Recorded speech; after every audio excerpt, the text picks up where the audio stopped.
We are on the last day of the novena to St. Bernard. Tomorrow is the feast day. And then we need to get ready. We have been getting ready for 9 days. And today is the last day. So we need to not to waste time and to be ready for tomorrow's great feast, the feast of our patron saint, St. Bernard. And yesterday we mentioned that he was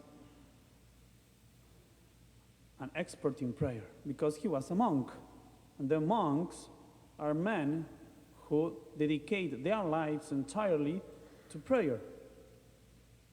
That's why he was not only an expert in prayer, but he was teaching many others how to pray. And yesterday we meditated on the importance that prayer has in our daily and personal life. Because the Christian who prays will finally be saved.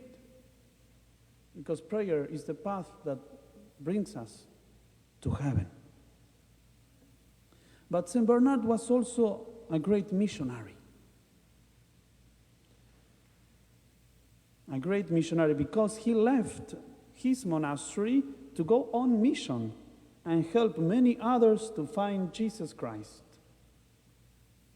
It was not that he escaped from the monastery, but that he was often sought out and begged to go to advise a king, to stop a war, to resolve a schism, and even to renew the Christian spirit of the people. St. Bernard did not use his missions outside the monastery as an excuse not to pray, but he did so because the situation was urgent, and he was urged to do so. He once said, "God's businesses are my businesses. Nothing that concerns him is alien to me." So it was that St. Bernard was not only an accomplished monk, but a courageous apostle and missionary.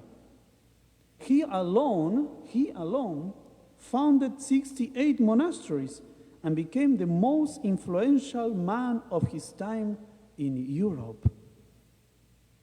That's why some authors would say the 12th century belonged only to St. Bernard because of the great importance he had, or better to say, because of his missionary work.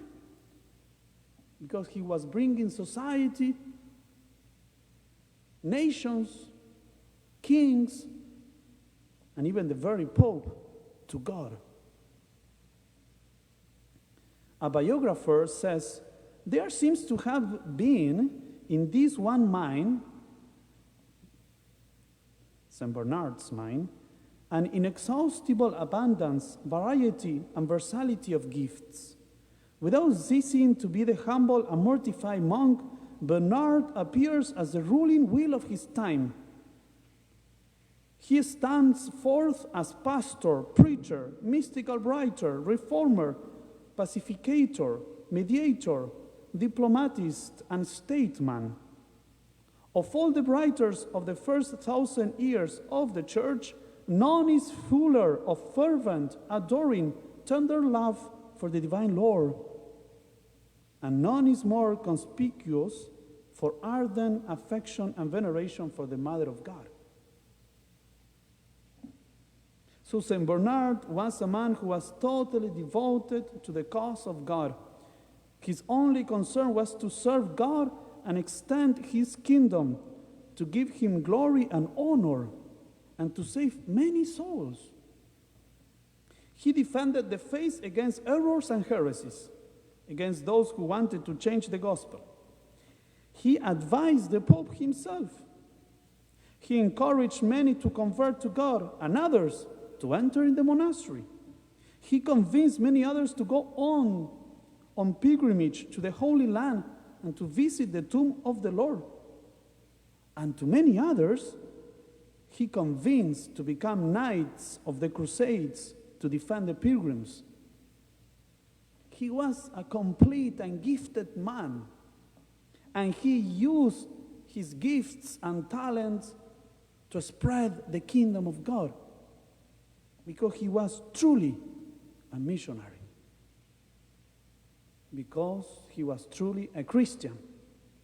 Because the person who is truly Christian, who lives in accordance with his baptism, is necessarily a missionary. In such a way that you can perfectly say that if a Christian is not a missionary, he's lacking an essential aspect of his being. Because Christians are missionaries by nature. That is what the Council Vatican II says very clearly. The church is missionary by nature. And then all Catholics, they are too. They are missionary by nature. And why is it? Why is it that Christians are missionary by nature? Because the one who gets to know Jesus, and the one who gets to know him deeply, then naturally he looks for spreading this knowledge to others. Because Jesus is the greatest thing, the greatest person that ever existed. He's the highest good. And then when you have a good thing, when you have a good news, you want to spread it out. Therefore, the Christian who does not effectively seek to give Christ to others is a Christian who is missing an essential part of his identity. No, Father, that is for priests and nuns to be missionaries, to spread the gospel. Yeah, of course it's for them, but it's for all Christians. That is why when you were baptized, that day you became a priest to offer sacrifices. Yeah, your daily sacrifices. You became a king to rule over your passions. And you became a prophet to spread the gospel. But there are Christians who are not prophets. Maybe because they are not true Christians. And for them, Jesus is not a big and great news. Another aspect of being a missionary, which is also very important and is also very much present in the life of Saint Bernard, is the giving of oneself to the neighbor. It is the act of giving oneself to the other that actually constitutes a Christian to be such. Because man cannot fully find himself except through a sincere gift of himself. And these are the words of St. John Paul II. A Christian cannot fully find himself except through a sincere gift of himself. That is, to live for others. That is why St. Paul, he brought in the letter to the Corinthians, the second letter to the Corinthians, I will most gladly spend and be spent for you.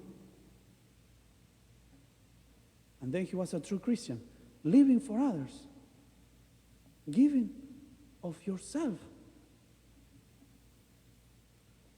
And we can see that very clearly in the life of our patron saint, how he was spent daily for others. He was not sparing any effort.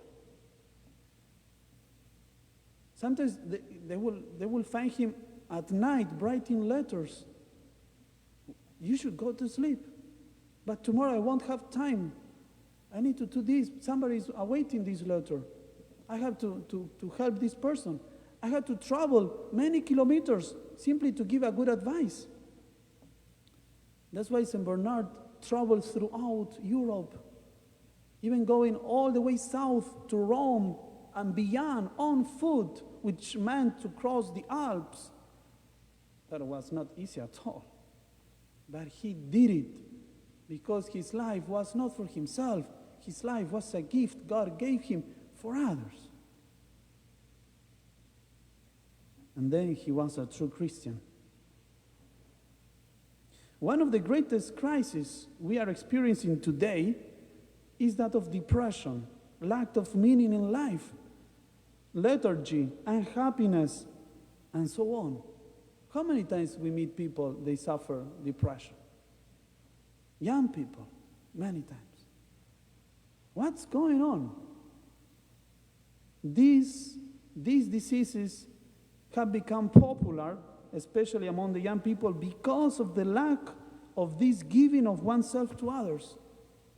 Selfishness is what produces the deepest sadness, while generosity, detachment, concern for others is the right path to happiness. That is why Saint Therese of Lisieux said it very clearly: the day I forgot about myself, I began to be happy. You want to be happy? Forget about yourself. Think more about others. I will most gladly spend and be spent for you, said St. Paul. And then we find it very clearly in the life of our patron saint, how he lived constantly for others. St. Bernard then was a happy man because he forgot about himself and always lived for others. That is why once an author said that St. Bernard was compared to the sun because he did good to everyone, and above all, because he made everyone grow in the love for Jesus Christ. Just as the sun gives life and joy, light, so did St. Bernard, because he had learned the art of self-giving. We need to be little suns, that we are always spreading life, light, warmth to others. That's our mission. That's our vocation. Then on this last day of the novena, so close already to the feast day of our patron, let us ask from our Blessed Mother this grace to be true missionaries, to be generous with our lives, to be spent for others, so that we can be true Christians and live in accordance with our baptism.